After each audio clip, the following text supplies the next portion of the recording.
Hello, Sir Sean. Kumusta po? Redman Toys Raymond here. So, ito sir, testing lang natin sir, yung unit na order nyo. The WE Beretta M92 Silver Airsoft Gas Blowback Pistol. Okay. So, yan sir. So, lahat ng silver na nakikita nyo is made of metal. Okay, so full metal to. So, lahat ng silver part yan. Metal yan, okay? So, medyo may kabigatan siya. Okay? Pero syempre, mas mabigat pa rin yung tunay. Kasi yung tunay, it's made of steel. Ito kasi, it's made of zinc alloy lang siya. So, parang die-cast metal, okay? Okay? So, ito yung magazine. Silver din, okay? So, niligyan ko na siya ng 8 pieces na bala.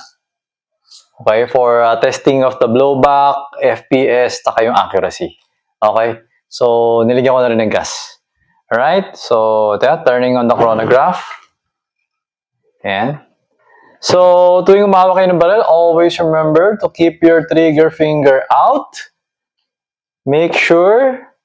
Also make sure that the muzzle, okay, ito yung muzzle, no, is pointed at a safe direction. Okay, walang tao, walang LCD TV, walang anything that you do not want to destroy, to shoot. Okay? So, yun. Ganun siya. Practice yun. Safety. Safety protocol. Parang ganun. Alright? So, ito. Insert natin. Magazine. Okay?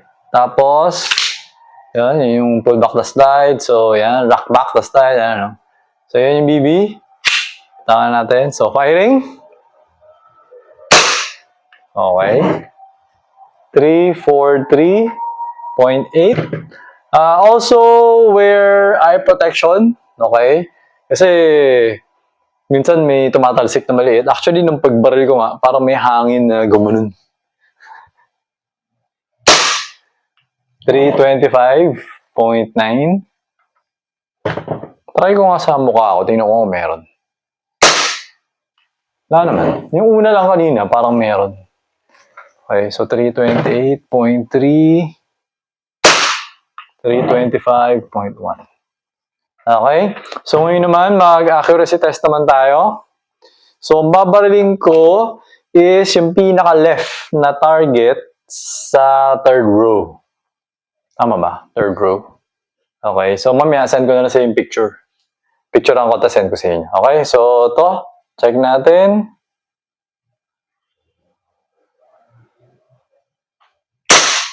Okay? So, nasa loob naman siya, pero medyo mababa siya. Okay, so, yun. Okay? So, nasa gitna siya, pero medyo nasa left side. So, dun pa rin sa unang tama. Tapos, napunta na siya ngayon sa may right side.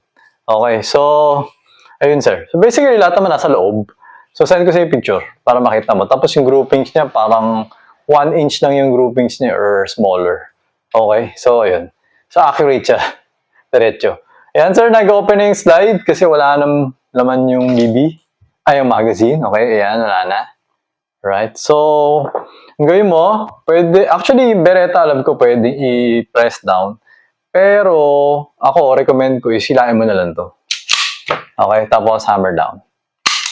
Okay, so ngayon, yung safety, gumagana naman, pero matigas. Wait lang. Ayan. Needs breaking in. Mayroon matigas eh. Paano ba? Avoid na lang, huwag mo na lang gamitin. Tapos, wait lang. Hipitan ko nga to. Tingnan ko kung tama tong allen ko. Yan, hipitan ko na lang kasi minsan, kasi nga, nagbo-blowback, tapos lumuluwag yung tornilyo dito, tapos nawawala. So ngayon, to, hihigpitan ko yan. Hinigpitan ko na. Hopefully, hindi na siya matanggal. Parang hindi siya mawala. Okay? Yan. Ito nandito. Okay? So, ayun Sir Sean, okay na tong unit mo. So, I'm going to pack it na and then try kong malayo kayo eh. Hindi ko alam kung aabot tayo sa sa inyo eh, no? Sa Tagaytay. Pero baka ipa-courier ko na lang para baka naman kasi mamaya nasa langit yung price kapag nilalab. Saka matagal kasi nag-aantay. Minsan, tagal makakuha ng rider, ganun. So, syempre, mahirap magantay. Dami ko pa ginagawa. Diba? So, yun, basta okay na to. Ipapako na to. Tapos, it's either papadala ko na to sa'yo bukas or dadalhin ko na siya sa courier. Parang courier nyo na magde-deliver sa inyo. Okay? So, ayun, sir. Thank you for your order. Until next transaction po, always remember to stay safe, stay great, be good, and be thankful always. God bless po, sir. Bye-bye.